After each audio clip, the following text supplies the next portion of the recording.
আলাইকুম, আশা করি সবাই ভালো আছেন। আমি আপনাদেরকে গুরুত্বপূর্ণ একটা তথ্য দেওয়ার জন্য এই ভিডিওটা বানাইছি। তো আমাদের এক ভাই আছে, ফরাদ ভাই, সে আপনাদেরকে পুরো তথ্যটাই এখন দিবে। তাই দয়া করে আপনারা এই তথ্যটা শুনবেন এবং বিবেচনা করবেন এবং খুবই সতর্ক থাকবেন। হ্যাঁ ফরাদ ভাই, আপনি বলেন আপনার বাইকে কি কারণে ইটালি থেকে ইটালিয়ান গভর্নমেন্ট বাংলাদেশে পাঠিয়ে দিয়েছে, কি সমস্যা হয়েছে, পুরো সমস্যাটা আপনি সুন্দরভাবে বলবেন। সালাম দেখুন। আসসালামু আলাইকুম। সামনাসামনি, এটা লাইভ না, এমনি একটা ভিডিও, সুন্দরভাবে।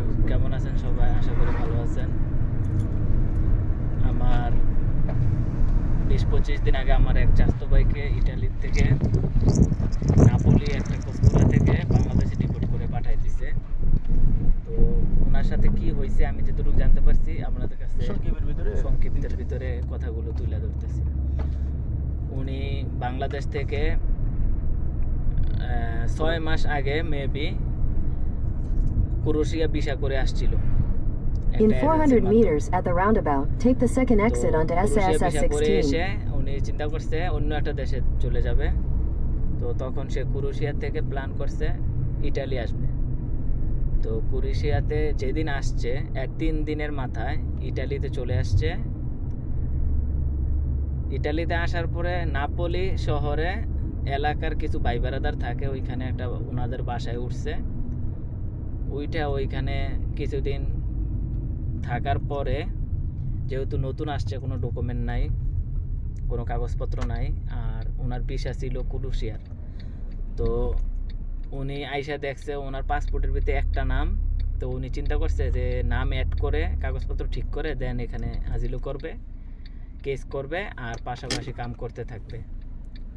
তো উনি কি করলো, প্রথমে কাগজপত্র বাংলাদেশ থেকে ঠিক করা শুরু করলো। এখানে আইসা কোনো কেস করে নাই, কিছু করে নাই।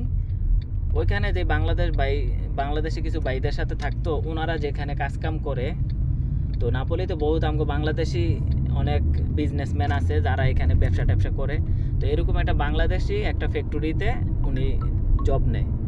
ওনার হাতের কাম জানা ছিল, মেশিন চালাইতে পারতো, ডকুমেন্ট ছাড়াই উনি ব্ল্যাকে ওইখানে কাজ শুরু করে দেয়। তো ওখানে কাজ করতে থাকে। তো এর ভিতরে উনি বাংলাদেশ থেকে ওনার ডকুমেন্টগুলো সব ঠিক করে আনে। তো ঠিক করে আনার পরে উনি থানাতে কোস্তুরায় আজিলো করতে কেস করতে যায়। দেন ওইখানে ওনাকে একটা ভুল ইনফরমেশন দিয়া ওইখানে থানাতে রেখে দেয়।